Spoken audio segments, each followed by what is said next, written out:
Such service as that would be rare in a highly paid and expert collector financed by me. This man was a volunteer who did not expect money or even thanks for his services. As a matter of fact, I always sent these unknown friends seeds or bulbs, and when they had been to expense, tried to reimburse them as fully as I could. Even then, some of them refused my money and went on working for me.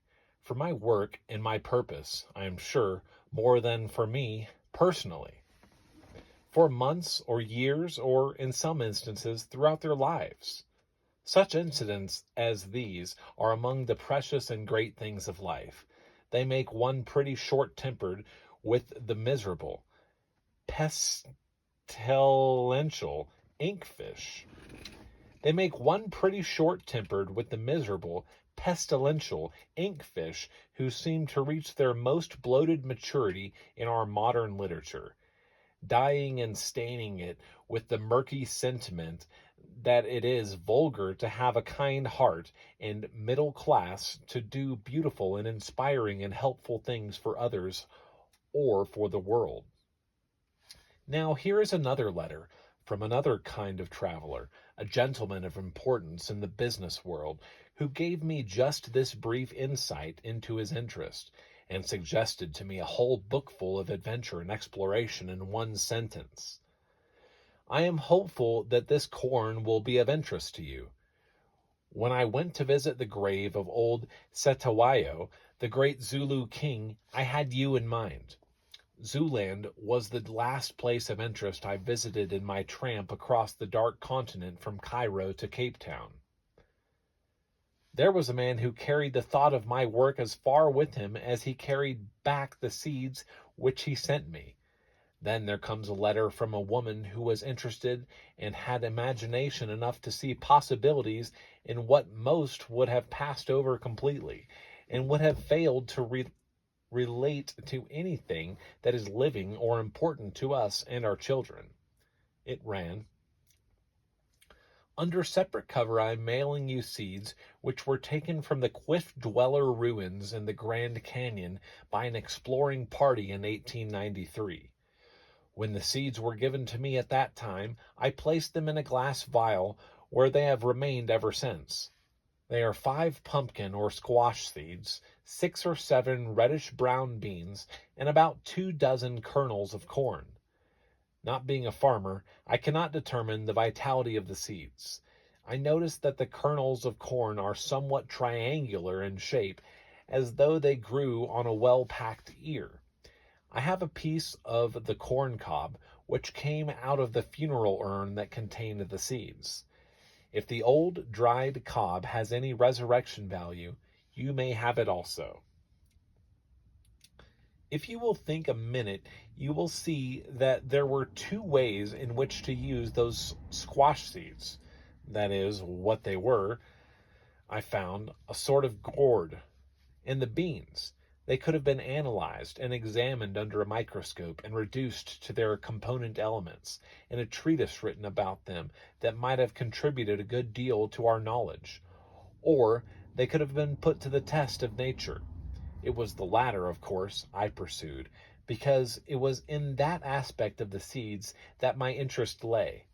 Botany, the science of the physical structure of plants and their classification, is the study of growing things as they are or have been.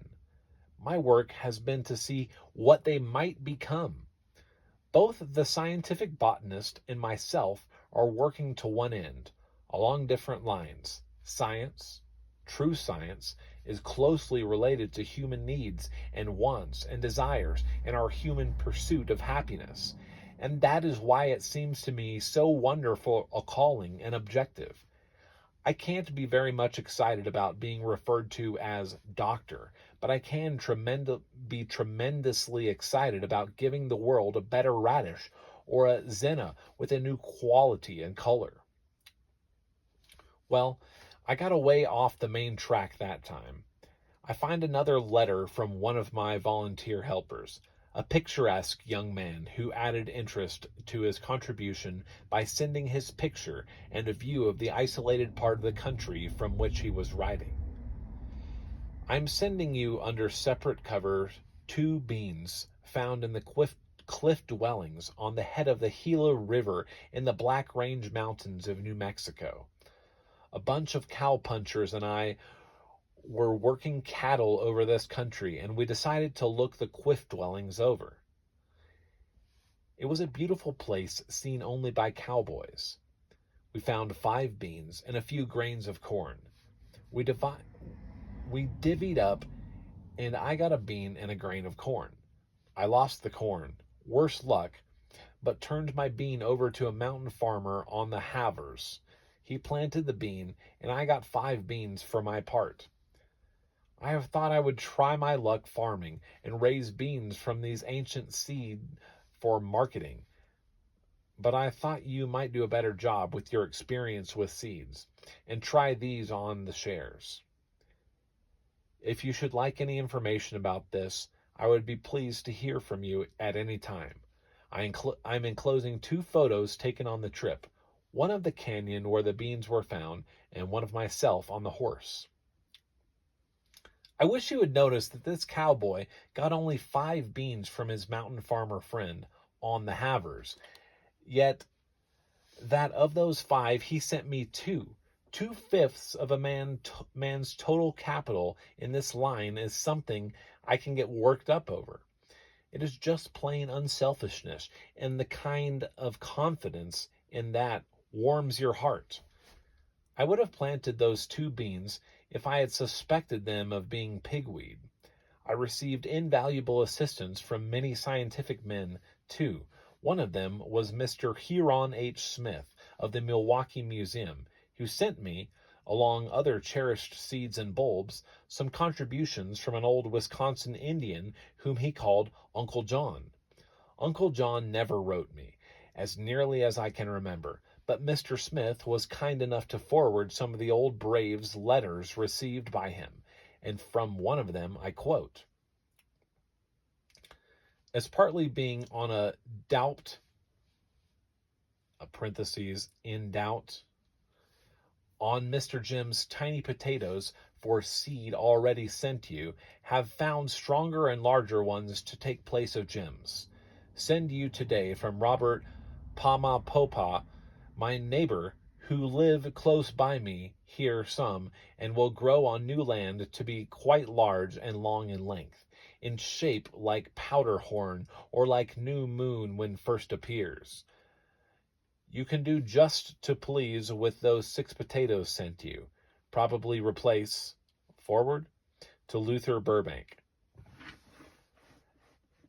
Yes, probably, there could be an improvement made on the growing of other potatoes with those of the Indian potatoes sent to experiment with, and if they do combine each other or some way to bear, then there will be then half-breed potatoes. Oh, how would they taste? Well, bully. John V. Satterlee. The volunteers helping my work now number thousands, scattered about the world, many of them in remote places. Those in Australia, New Zealand, Canada, and other English provinces and dominions were most numerous, perhaps because the English love gardens and understand them, and because these people, some of them far from their native island, were caught by the nature and interest of the task I had set myself. I hope someday to be able to write more extensively about these helpers of mine, their adventures and discoveries, their perils and treks, their hopes and disappointments as volunteer collectors. Certainly an interesting volume would be made, several volumes, from the letters to me from these friends I never met.